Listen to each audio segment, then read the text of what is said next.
guys, luto tayo ng mani. So,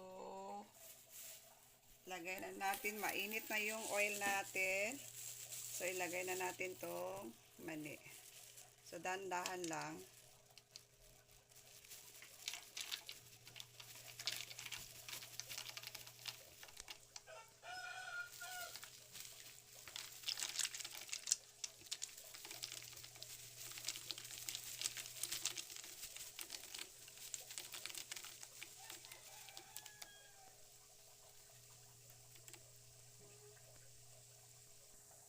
Lagay natin yung garlic.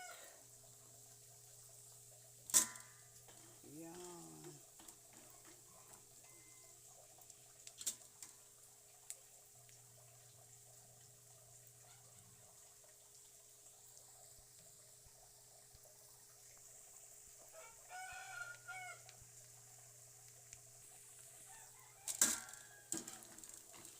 I-mix nyo guys, i-mix nyo para di mapagod. So, pantay lang yung luto. So, baka yung iba luto, yung iba hindi na luto. Yan, kailangan siyang i-mix. Yan, pag ma-brown na yung garlic natin, pwede na natin siyang kunin. Yan. Ayan, nakaluto na tayo guys. So, sa kabila.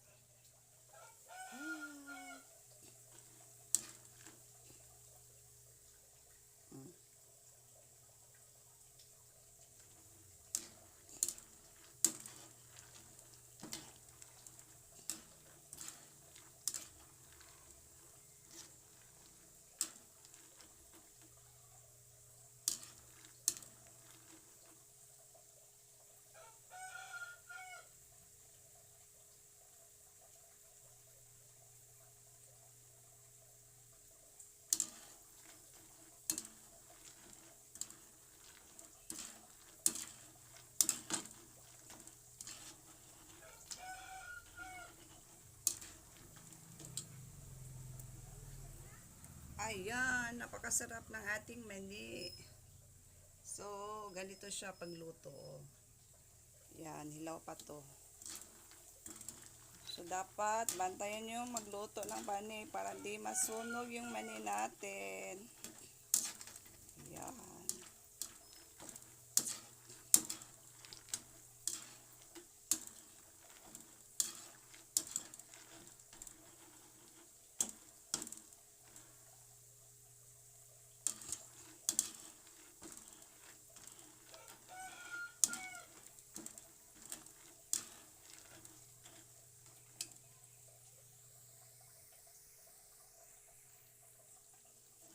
Ayan guys, malapit na ito maluto guys. So, nagba-brown na yung garlic natin.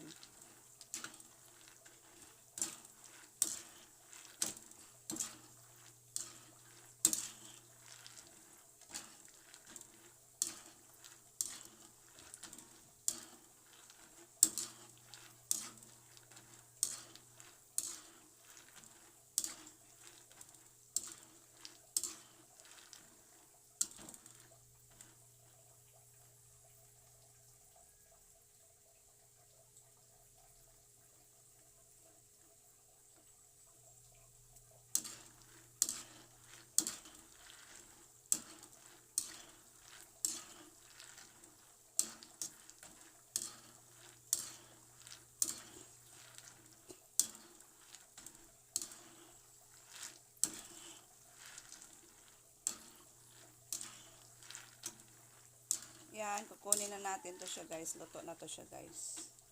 Kasi yung garlic natin luto na siya. So, madali lang to siyang maluto na mani. Klaseng mani. So, imported nuts to guys. Yan, kukunin na natin dito. So, ilagay natin dito.